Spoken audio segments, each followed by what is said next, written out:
Hello everyone and welcome to the solutions video for Codeforces Round 769 Division 2. I'll be showing the solutions for A, B, C and D because that's what I was able to do. Didn't do them fast enough, so I'm getting a negative delta, but oh well, who cares. So let's begin. Problem A.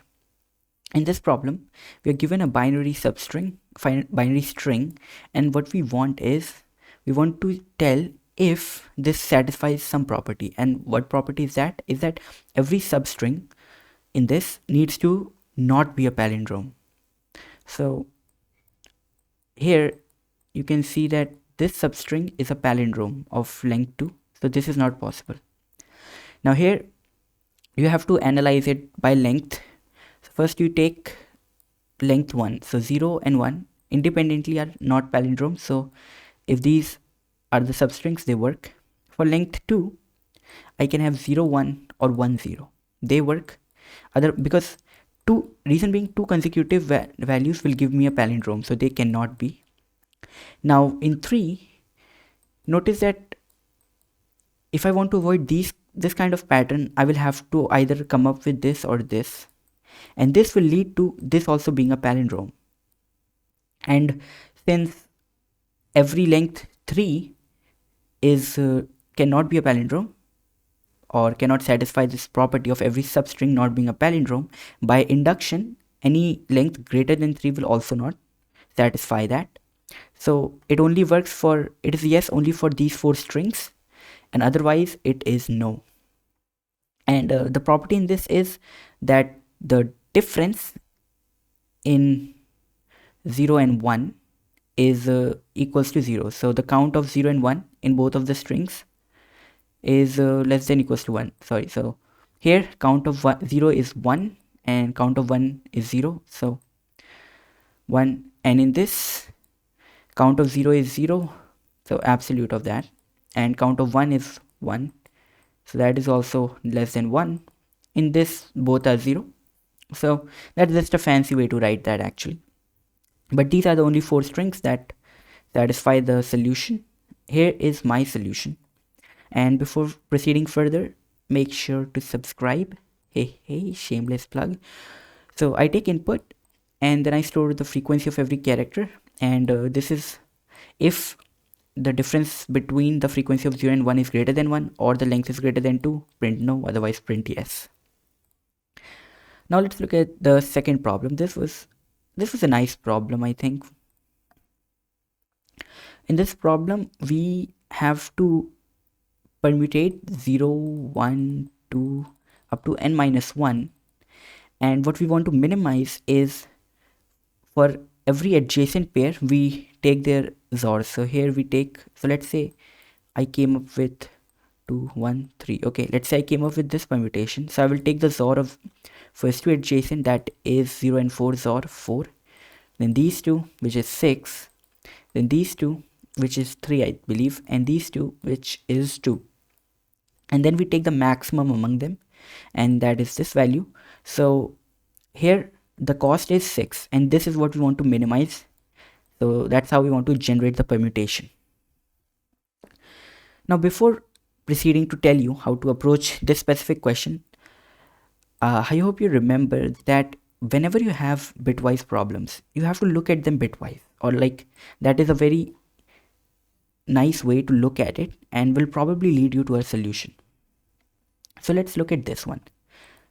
So let's say these are the bits of n minus 1. So this is the most significant bit of n minus 1, and then these could be anything. Now realize that we will have some values like this which will have this bit on, and then we will have other values which won't have this bit on.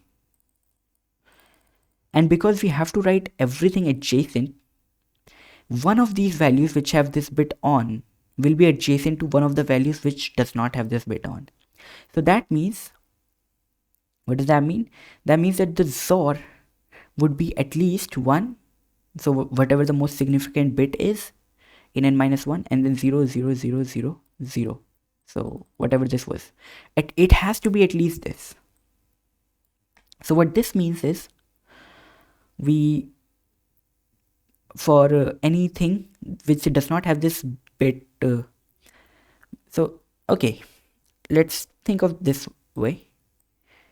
Now because XOR will be at least this much, okay, since it would be at least this much, we will now group together the values which had 1 in the most significant bit and the ones which did not have 1 in the significant bit, and there will be some place where they intersect. Now I can reorder them in any way and reorder them in any way, and the XOR among these pairs would always be less than this value. How? Because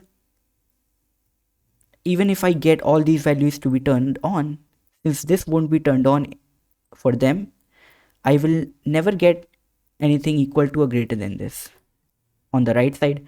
And on the left side, since everyone has this bit turned on, since everything has this bit turned on, their XOR will always have this bit turned off, and with the same logic, I will never have greater than this.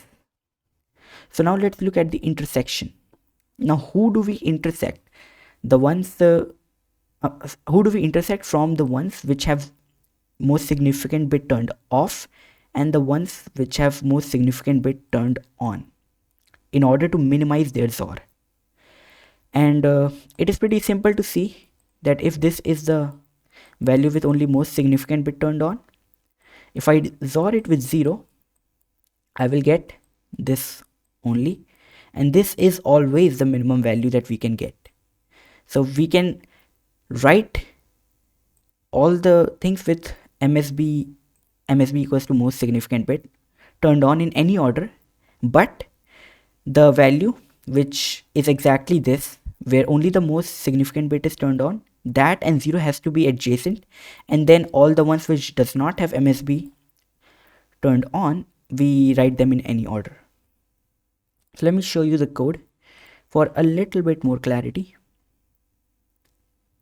So I calculate the most significant bit of the number, and after that I get what this value would be.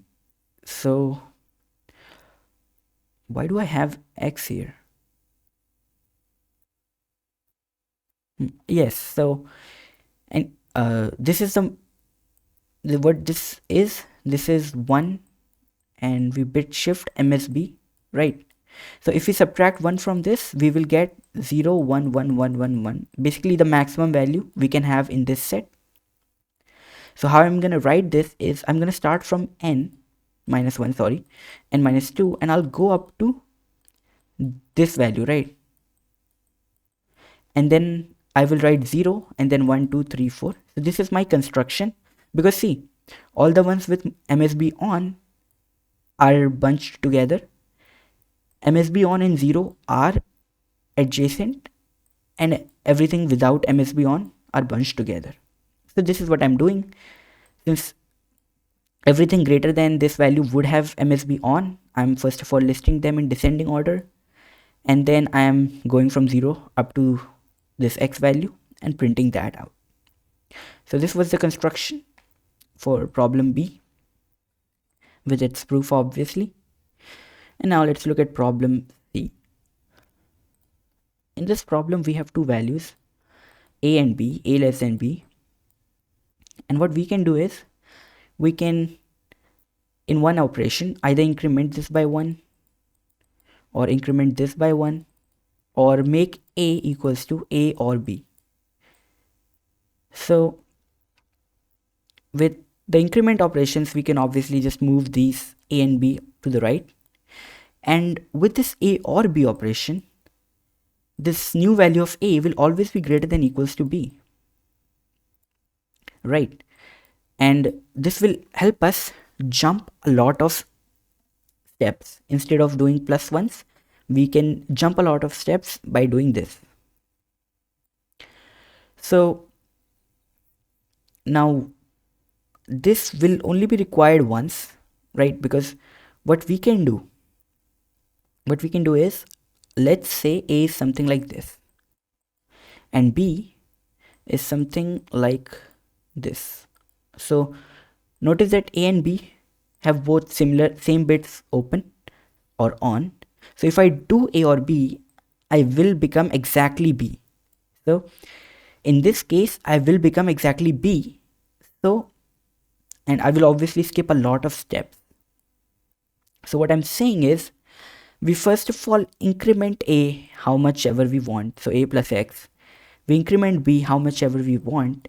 And then what we do is we do this operation of OR such that in just one jump we become exactly equals to our new B. So this is the strategy that we are gonna try to test here. So A here, B here. So what I will do is, since B is less than equals to 1e6 for all test case, so sigma B for all test case T, so I can have a linear solution. This just means that, obviously. So what I can do is I can try to check that, okay, for this value X, what I will do is increase A to X. And also, if you did not understand why we are only doing that or jump only once, is because A is here, okay, A is here and B is here. On one jump, I either reach here or somewhere above or somewhere after here. So if I go after here, I will have to move B. So it's the same thing. I can move B here and then do bitwise OR. It doesn't really have much of a problem. Okay.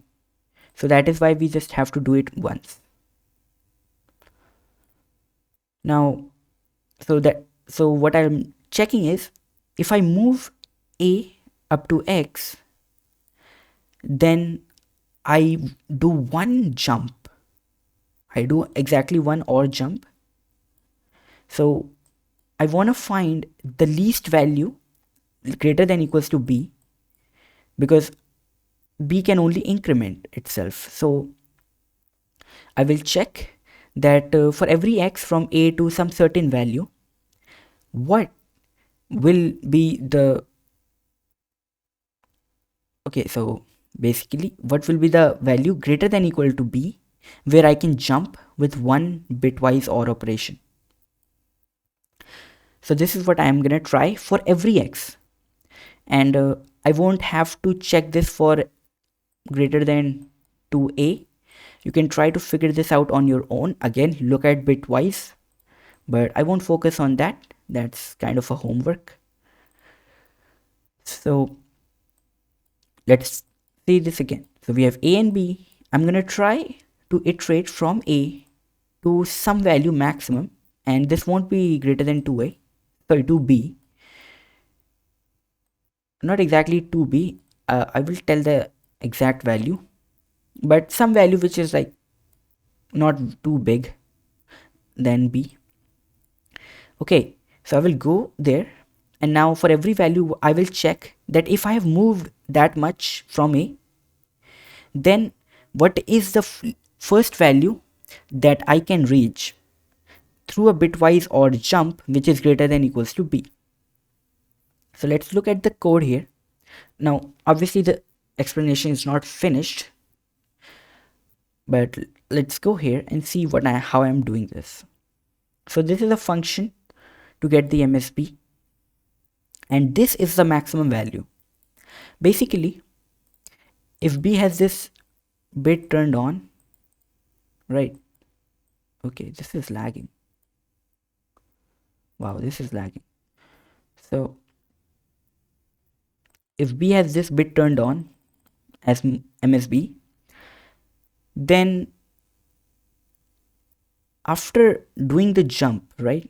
So after doing this jump, I would never need to cross this value. I will never need to cross this value, and that is why this is the maximum. Okay, let me just close this. So that's what I'm iterating from A to MX, and then here is the logic. I will explain this in a second, but here is the logic to figure out what would be the value Y. So I'm gonna jump here, which is Y. So I'm gonna find out the first value which is greater than equals to B, where I can jump from x, and then I will see what is the cost for this. The cost would obviously be x minus a, y minus b, and 1 if I'm doing this jump operation.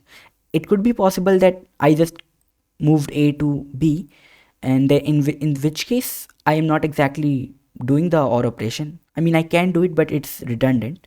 So that's why I have this check over here. And now let's see how we can find this value y. This is the main issue in this problem. Let me erase this. And yeah, so we have a here, we have b here, we have x here. Well, a kind of does not matter. So x is something like this, right? X can be something like this. It has some bits on, and maybe b has something like this. So 1 0 1 0 0 so 1 2 3 4 5 6 1 2 3 4 5 6. Okay, so we want to find a value y where we can jump in one bitwise OR operation. That means that y should have all these bits turned on. So y should have these bits turned on at least. And now what we want to do is figure out which of these bits do I want to fill in such that I get minimum value greater than b.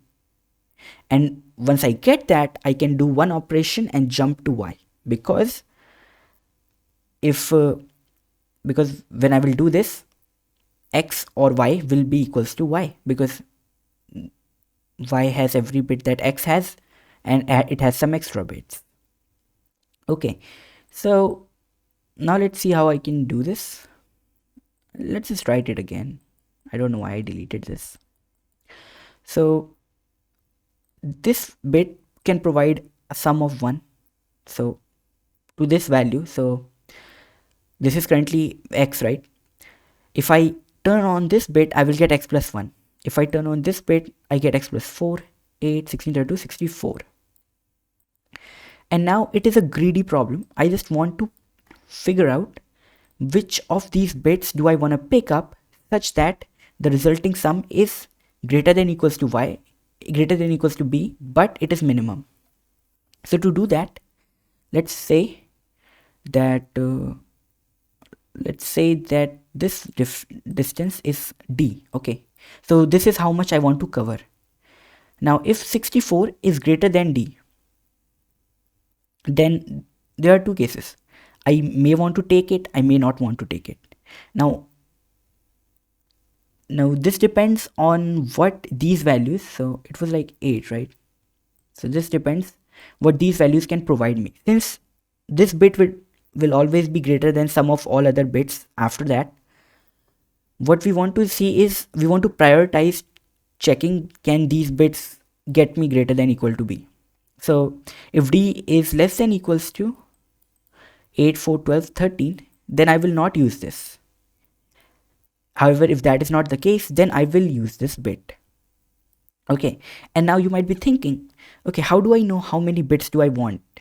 And the thing is, I will never have to exceed. So if this is the most significant bit of b, right, and then these are all the zeros, I will never have to exceed this value. So the value of x and y, the value of y, which x will eventually become after the OR, this will never have to exceed this. Reason being, no matter what you take here, so first of all, let's take the two cases, one where MSB is off, one where MSB is on. Now here, whatever I have on, I will be, so whatever I have on, right, I take these, I take this value because it is on in MSB, and I can just take everything here, right? So if I just take everything here, I will have all these things, and taking their OR will give me this value, and it is greater than equals to b. So that is why I will never exceed this. It was just a stupid proof I wanted to do. And now that now that we know a greedy strategy, let's see how I did it in code. So this V, what this V represents is this thing only. So here, as you can see, I'm iterating from 0 to MSB, and if it was already chosen in Y, so I initially assign Y to be X. Like I want to cover this distance D, so initially Y is X, and I want to cover this distance D at least, so I can reach some Y over here. So all the bits that are already covered, I set them 0, otherwise I set them their bitwise value.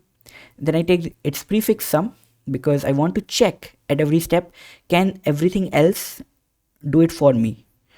So that's what I'm doing. First of all, if I've already exceeded B, I break out of the loop. Otherwise, this is just edge case handling, because for I index 0, I won't have I plus 1. This is the main logic. So I get the value of current bit, which is vi minus 1, because it is a prefix sum. And then I check, is adding this value making me, I check if I were to not use this value and use the remaining values, will this be able to get me greater than equals to B? If that is the case, then I would not use it, otherwise I would use it. In the end, if Y is less than B, which would never happen, by the way, this is because of my bad implementation that I wrote here in the previous time, we can remove this safely. And then I calculate the current cost. So we have moved X, A to X and B to Y. And then, so let's say it was 3 and this was 5, right? There would be one case where I will move 3 to 5. And in that case, Y will come out to be B. So I would not have to do the OR operation. That is why I'm checking, is Y not equals to X? That is, I require doing a bitwise operation. If so, then add one more operation and take the minimum over everything. And you get an AC with that. Quite a lot of people solved it. Now problem D. This was a good problem. So here we have an array of integers a3, a4, an. What we want is, we want every sub array of this. So let's say al to ar.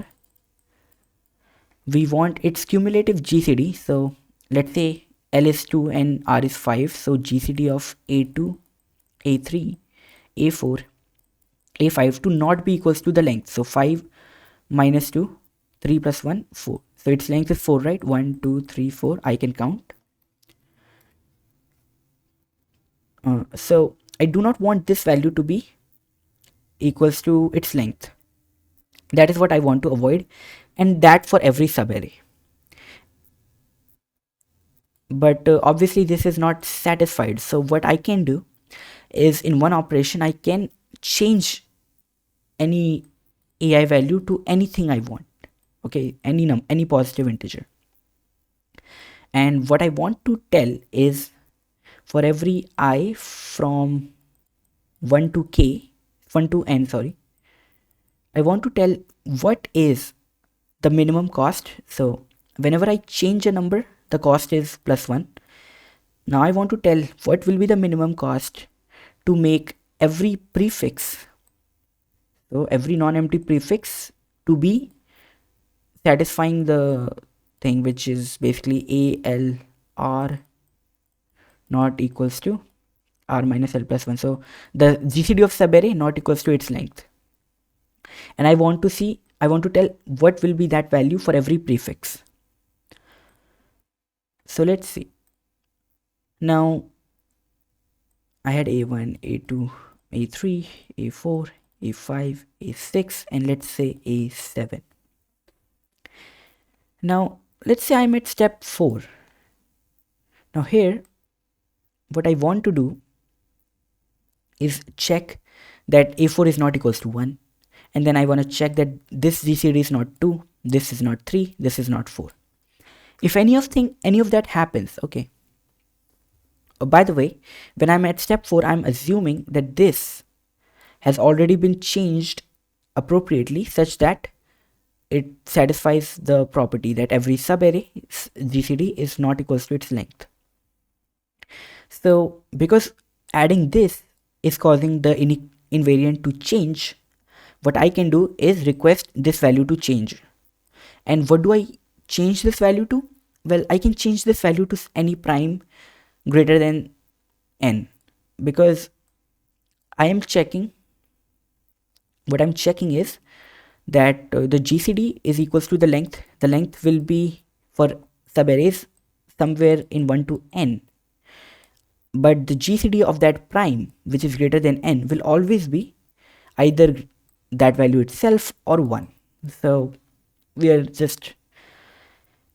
we can have a value which will avoid getting any unwanted GCDs. So I will do the operation. However, if that was not required, I will leave it as it is. And notice that if I were to do operation on here, then I can essentially place a wall here, because now let's say I was processing A7, I will check this is not 1, their GCD is not 2, their GCD is not 3. I don't have to check this GCD to be 4. Reason being, this is a prime number. It will never be that value. Okay, so the algorithm is something like, so at every step, if let's say I'm going to write this again, so much redundancy. So let's say up to A3 I have done, and I had changed A1. Let's say A1 was 1, so I changed it to some prime number. And now A2 was not 1, A3 was not 1, and the GCD of A2, A3 was not 2. Then I'm at A4. I just have to check up to A1. And I keep repeating that. Maybe I get a break here when I changed A5 and so on.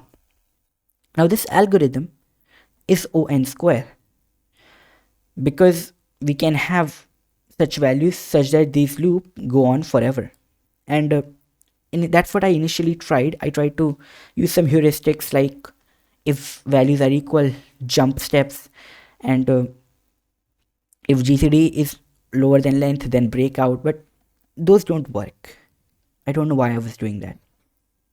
What we have to do here is binary search. Now, how do you get the intuition to binary search? Well, if you look at this for long enough, if you stare at your screen for long enough, you will notice something that let's try. Okay, also another thing, whenever you are not sure that you can try binary search, you should try to check it, and then it will be more intuitive.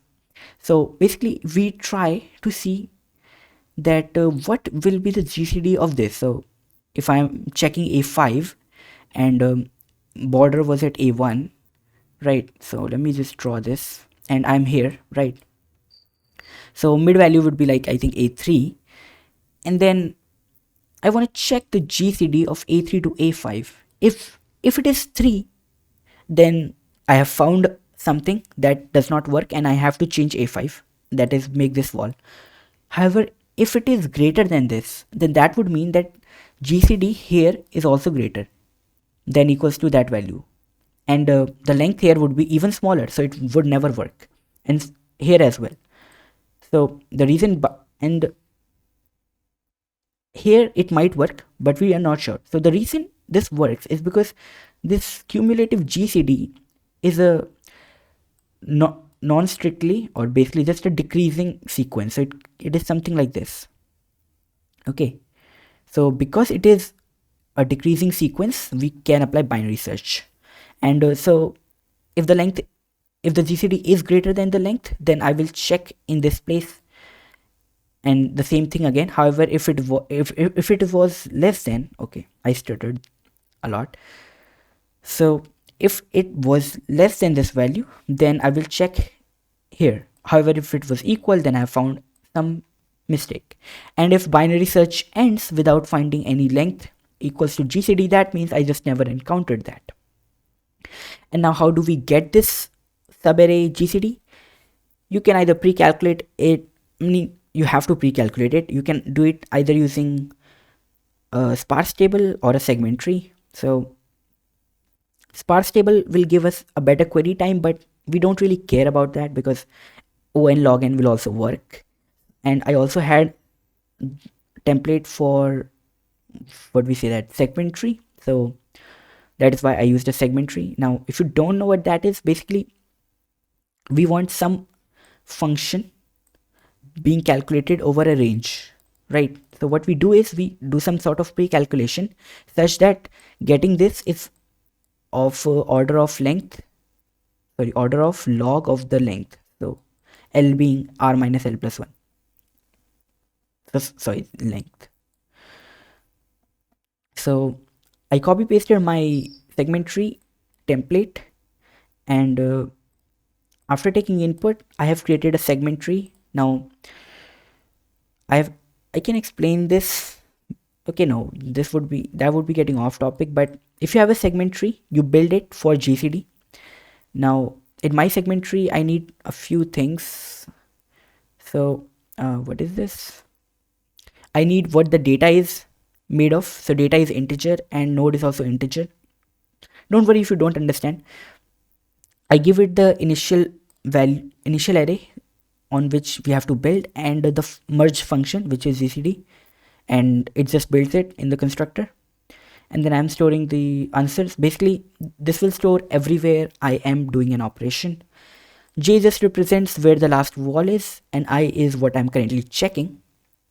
So if AI is 1, obviously update the wall, answer I equals to 1, that is I am changing this, and continue. Otherwise I said, okay, so this is like, we don't have to worry about this. Now I have to do the binary search from j plus 1 to I, and I get the mid value, I get the GCD of that range, and I get its length. If it is length, I break out while updating j and setting answer I. Otherwise, if g or GCD is greater than length, then I want to move to the left, so I reduce high to mid minus 1, otherwise low equals to mid plus 1. And once I've done this, I have built basically an array, which is like, so here I have made an operation, so 1. Here I have not, so 0, 0, 0, 1, 0, 0. And now I just have to print its prefix sum. So that's what I'm printing out. So that was the solution. Now, if you want to learn more about segment tree, you can learn from CP algorithms. Second thread has a great video on it. I think algorithms dead. No, algorithms live. Yeah, that is the channel. Algorithm dead is second thread only. So you can learn from there, or you can watch me build segment tree in like 15 minutes with visualization. So that is it. Hope you liked it. Leave a like, subscribe, and I'll see you next time. Join my Discord maybe. I post my videos there and sometimes talk. It is getting more lively with time. And yeah, bye.